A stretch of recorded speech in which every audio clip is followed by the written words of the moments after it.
بسم اللہ الرحمن الرحیم اعوذ باللہ من الشیطان اللعین الرجیم بسم اللہ الرحمن الرحیم وبہ نستعین وہو خیر ناصر ومعین الحمدللہ رب العالمین وصلی اللہ علی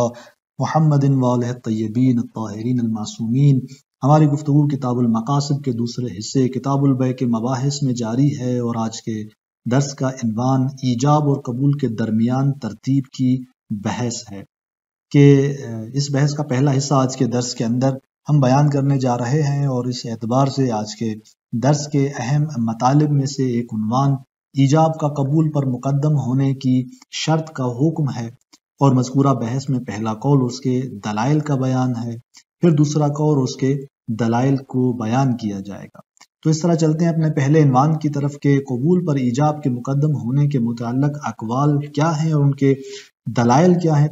اس سلسلے میں شیخ انصاری رحمۃ اللہ علیہ درواقع قول اشہر بیان کرتے ہیں سب سے پہلے۔ البتہ میں اشارہ کر دوں اس بات کی طرف کہ ہم نے پہلے عرض کیا تھا کہ مباحث جو ہمارے ہیں وہ تین اہم بحثیں ہیں، ان کی طرف اشارہ ہوا تھا۔ الفاظ کی مادے کی جہت سے ایک بحث تھی کہ جہاں دو جہتوں سے ہم نے بحث کرنی تھی اور وہ بحث ہو چکی، اس کے بعد ان ایجاب اور قبول کی حیت افرادی کے عنوان سے بحث تھی کہ ایجاب و قبول میں سے ہر ایک کی جو حیت وہ کیسی ہونی چاہیے، وہ بیان ہو چکا۔ اور اس کے بعد تیسری بحث کے جو حیت ترکیبیہ کے عنوان سے ہے کہ ایجاب و قبول کو اگر ایک مجموعی حیت کے عنوان سے دیکھا جائے ترکیبی، تو ان کی وہ حیت ترکیبی کیسی ہونی چاہیے، ایجاب کو قبول پر آیا مقدم ہونا چاہیے یا نہیں۔ تو اس سلسلے میں شیخ انصاری رحمۃ اللہ علیہ یہاں پر چند اقوال بیان کرتے ہیں اور ان کے دلائل کو ذکر کرتے ہیں۔ تو پہلا قول جو کہ اشہر کے عنوان سے بیان ہوتا ہے، مسئلۃ الاشہر کماکیل، یہ مسئلہ کے اشہر جو بات ہے کماکیل جیسا کہ کہا گیا ہے، لزوم و تقدیم الایجاب علی القبول، زیادہ مشہور بات فقہا کے اندر یہ ہے کہ ایجاب قبول پر مقدم ہے، یعنی ایجاب کا قبول پر مقدم ہونا یہ لازم ہے۔ وبہ صرح فی الخلاف، اسی بات کی تصریح کی ہے شیخ طوسی علیہ الرحمہ نے کتاب خلاف کے اندر، اور والوسیلہ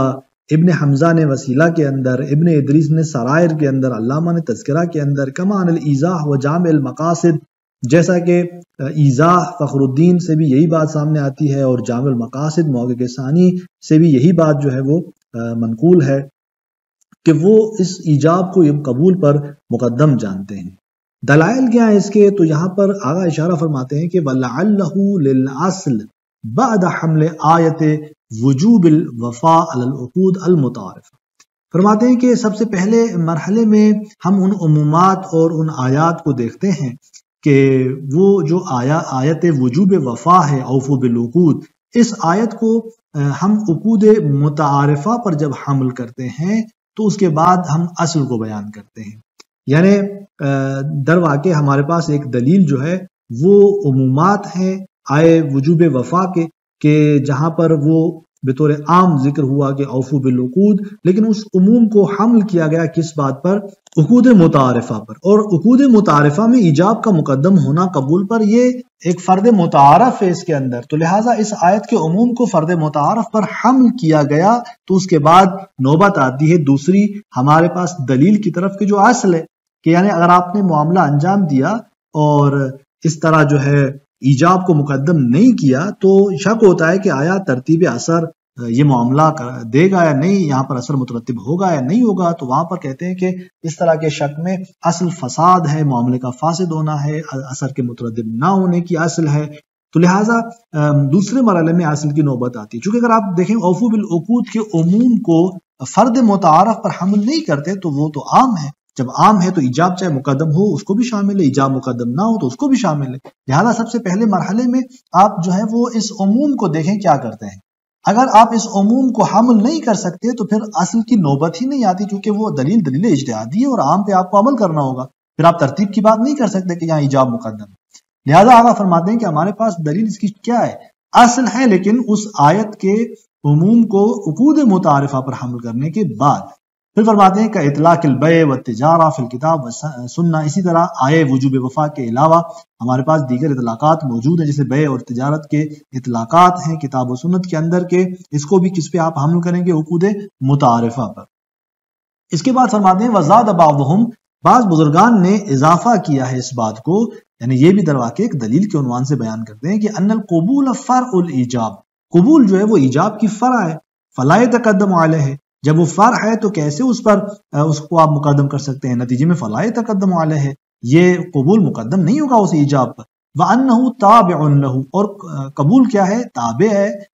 کس کے، اسی ایجاب کے، فَلَا يَصِحُّ تَقَدُّمُهُ عَلَيْهِ، اور صحیح نہیں ہے کہ وہ کیا ہو، تابع جو ہے وہ مطبوع پر مقدم ہو جائے، یہ درست نہیں ہے۔ وَحُكِيَ فِي غَایَةِ الْمُرَاد عَنِ الْخِلَافِ الْإِجْمَاعُ عَلَيْهِ، اور غایت المراد میں شہید اول کی جانب سے جو حکایت کی گئی یہ چیز خلاف سے وہ اجماع ہے اس مطلب پر، کہ شیخ طوسی علیہ الرحمہ کی طرف نسبت دیتے ہوئے غایت المراد کے اندر وہ حکایت کرتے ہیں اس اجماع کو کہ اس مطلب پر اجماع بھی قائم ہے۔ لیکن شیخ انصاری رحمۃ اللہ علیہ اس پر تعریض کرتے ہیں شہید اول کی اس بات پر کہ وَلَيْسَ فِي الْخِلَافِ فِي هَذِهِ الْمَسْأَلَةِ إِلَّا أَنَّ الْبَيْعَ مَعَ تَقْدِيمِ الْإِيجَابِ مُتَّفَقٌ عَلَيْهِ فَيُؤْخَذُ بِهِ، فرماتے ہیں کہ یعنی اصلاً نہیں ہے خلاف کے اندر اس مسئلے میں، یعنی شیخ طوسی علیہ الرحمہ کی جو کتاب خلاف ہے اس کے اندر اسی مسئلے میں بیان نہیں ہوا مگر یہ کہ ان البیع مع تقدیم الایجاب متفق علیہ، یعنی شیخ انصاری در واقع نقد کرنا چاہتے ہیں شہید اول پر کہ اجماع نہیں ہے، در واقع وہاں پر بیان نہیں ہوا اجماع اور اتفاق، کیوں؟ اس لیے کہ اس مسئلے میں خلاف کے اندر جو چیز نقل ہوئی ہے، جو چیز بیان ہوئی ہے وہ نہیں ہے مگر یہ کہ بیع جو ہے وہ ایجاب کی تقدیم کی صورت میں وہ مورد ہے، وہ مصداق ہے کہ متفق علیہ جس پر اتفاق ہے، فیؤخذ بہ، کہ بس اس کو کیا کیا جائے، اخذ کیا جائے۔ اب آپ دیکھیں کہ پھر آپ کہتے ہیں کہ فراجے کیا مراجعہ کریں اسی خلاف کے اندر، یعنی در واقع اگر ایجاب مقدم نہ ہوا اور اس صورت میں بیع کی صحت اتفاقی نہیں ہے، مفہوم جو اس سے نکل رہا ہے وہ یہ کہ اگر ایجاب مقدم نہیں ہوا تو اس صورت میں آیا بیع صحیح ہے، بیع صحیح نہیں ہے۔ خود شیخ اس سلسلے میں کوئی بات نہیں کرتے اور یہ مسئلہ روشن ہوتا ہے مفہوم سے، اس مطلب کے مفہوم سے کہ وہ اتفاقی نہیں ہے بلکہ اختلافی ہے۔ تو اس طرح اگر شیخ طوسی علیہ الرحمہ کہتے ہیں کہ ایجاب اگر مقدم ہو تو بیع متفق علیہ ہے، یعنی یہاں پر اجماع مصطلح کی بات نہیں کر رہے، اجماع کی بات نہیں کر رہے، بلکہ کہہ رہے ہیں کہ یہاں پر اس مسئلے میں اختلاف نہیں ہے، لیکن اس کے مد مقابل میں، یعنی آیا یہ کہ ایجاب کا مقدم ہونا حتماً ضروری ہے، یہاں تک کہ اس کا مد مقابل جو مورد ہے کہ ایجاب جہاں مقدم نہیں ہو رہا وہ بالکل جو ہے وہ باطل ہے، اس سلسلے میں شیخ طوسی علیہ الرحمہ کوئی بات نہیں کر رہے۔ تو لہٰذا شیخ انصاری اس مطلب سے در واقع شہید اول پر جو غایت المراد میں انہوں نے اجماع کی حکایت کی ہے اس پر تعریض کر رہے ہوتے۔ پھر دوسرے قول کی طرف اشارہ کرتے ہیں شیخ انصاری کے ترتیب جو ہے وہ شرط نہیں ہے، فرماتے ہیں خلافاً للشیخ فی المبسوط فی باب النکاح، کہ یہ مطلب جو ہے وہ برخلاف ہے شیخ طوسی علیہ الرحمہ کے مبسوط کے اندر باب نکاح میں، کہ کتاب مبسوط میں نکاح کے باب میں شیخ طوسی علیہ الرحمہ اس ایجاب کو جو ہے وہ مقدم ہونا ضروری نہیں جانتے بلکہ وہاں پر قبول کے تقدیم کو بھی جائز قرار دیتے ہیں۔ وَإِنْ وَافَقَ الْخِلَافَ فِي الْبَيْعِ، اگرچہ شیخ طوسی اپنی اس کتاب خلاف کے مطابق ہیں فی البیع، یعنی مبسوط کے اندر جو بیع کی بحث ہے اس میں انہوں نے وہی بات کی ہے جو خلاف کے اندر جو انہوں نے بات کی ہے اس کے مطابق ہے، یعنی اگرچہ شیخ طوسی کتاب خلاف کے موافق ہے کہ جہاں پر انہوں نے کہا تھا کہ ایجاب مقدم ہونا چاہیے، کہاں پر فی البیع، مبسوط کے اندر بیع کی بحث میں، الا انه عدل عنه فی باب النکاح، مگر یہ کہ انہوں نے عدول کیا اپنی اس بات سے باب نکاح میں مبسوط کے اندر، یعنی در واقع مبسوط کے اندر دو بحث، ایک نکاح اور ایک بیع کی انہوں نے انجام دی ہے کہ ان دونوں میں بیع کی بحث کو پہلے انجام دیا نکاح سے، اور وہاں پر وہی بات کی جو کتاب خلاف میں کی تھی کہ ایجاب کا مقدم ہونا جو قبول پر ہے اسے بیان کیا تھا، لیکن جب وہ نکاح کے باب میں آتے ہیں اس مبسوط کے اندر تو وہاں پر اپنی بات سے عدول کرتے ہیں۔ تو یہاں سے یہ بات روشن ہو جاتی ہے کہ وہ تقدیم کو، یعنی قبول کی تقدیم کو جائز قرار دیتے ہیں، اور یہ قول اس پہلے والے قول کے مخالف نظر آتا ہے۔ بل ظاہر کلام ہی عدم الخلاف فی صحتہ بین الامامیہ، بلکہ ان کے کلام کا ظہور اس بات میں ہے کہ اس سے یعنی قبول کے مقدم ہونے کی صورت میں عقد کے صحیح ہونے میں کوئی اختلاف امامیہ کے درمیان میں نہیں ہے، حیث انہ، کیونکہ بعد ما ذکر ان تقدیم القبول بلفظ الامر فی النکاح بان یقول الرجل، اس کے بعد کہ وہ بیان کرتے ہیں کہ قبول کا مقدم ہونا لفظ امر سے نکاح کے اندر بان یقول الرجل، اس طرح سے کہ جب وہ شخص کہتا ہے کہ زوجنی فلانت جائز بلا خلاف، جائز ان تقدیم کا خبر ہے، ان تقدیم القبول جائز بلا خلاف۔ فرماتے ہیں کہ حیث انہ بعد ما ذکر، یعنی کیونکہ جب انہوں نے یہ بیان کیا کہ نکاح کے اندر لفظ امر سے قبول کا مقدم ہونا، جب شخص یہ کہتا ہے کہ زوجنی فلانتا، کہ فلاں خاتون سے جو ہے وہ عقد ازدواج منعقد کرو میرا، تو جائز، یہ جائز ہے، بلا خلاف، بغیر کسی اختلاف سے۔ تو یہاں پر یعنی اختلاف کو نفی کر رہے ہیں شیخ طوسی علیہ الرحمہ، کہاں پر؟ باب نکاح کے اندر، کہ جہاں اسی قبول کو مقدم کیا جا رہا ہے اس صورت میں۔ تو یوں آقا فرماتے ہیں کہ شیخ طوسی جو ہے وہ اس بات کے قائل ہیں کہ قبول اگر مقدم ہو جائے تو جائز ہے، اور امامیہ کے اندر کوئی اختلاف بھی اس سلسلے میں نہیں پایا جاتا۔ اور فرماتے ہیں کہ قالا، یعنی اس کے بعد کہ جب انہوں نے یہ بات باب نکاح کے اندر بیان کی تو اس کے بعد وہ کیا فرماتے ہیں شیخ طوسی؟ فرماتے ہیں کہ اما البیع فانہ اذا قال بعنیھا، بے میں فرماتے ہیں کہ جب وہ شخص آ کر کہتا ہے کہ بعنیھا، اسے مجھے بیچو، فقال بعتو، کہا، اور پھر وہ شخص کہے کہ میں نے اسے تجھے بیچا، صح عندنا، کہ یہاں پر یہ صحیح ہے۔ اب بعنیھا یعنی اسے مجھے بیچو، درواقع وہ قبول کر رہا ہے، قبول کو پہلے لا رہا ہے اس صورت میں، امر کی صورت میں۔ اور صح عندنا، آ فرماتے ہیں کہ ہمارے نزدیک کیا ہے؟ یہ صحیح ہے۔ وعند قوم من المخالفین، اور مخالفین یعنی اہل سنت کے علماء کے ایک گروہ جو ہے، ایک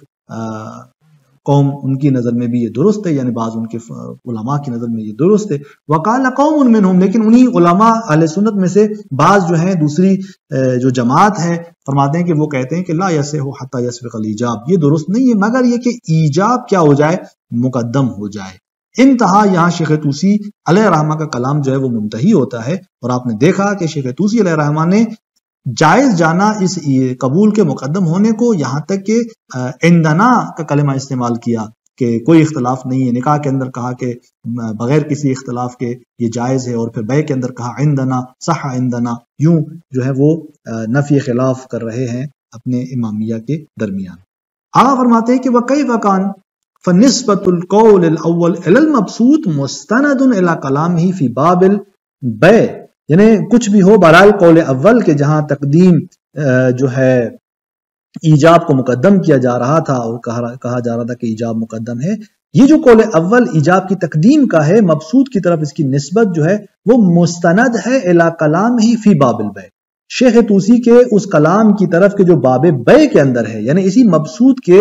باب بیع کے اندر جو ان کا کلام ہے، یہ پہلا قول ان کی طرف وہاں منسوب ہے کہ جہاں پر وہ بیع کے اندر اس کو مقدم جان رہے ہیں ایجاب کو۔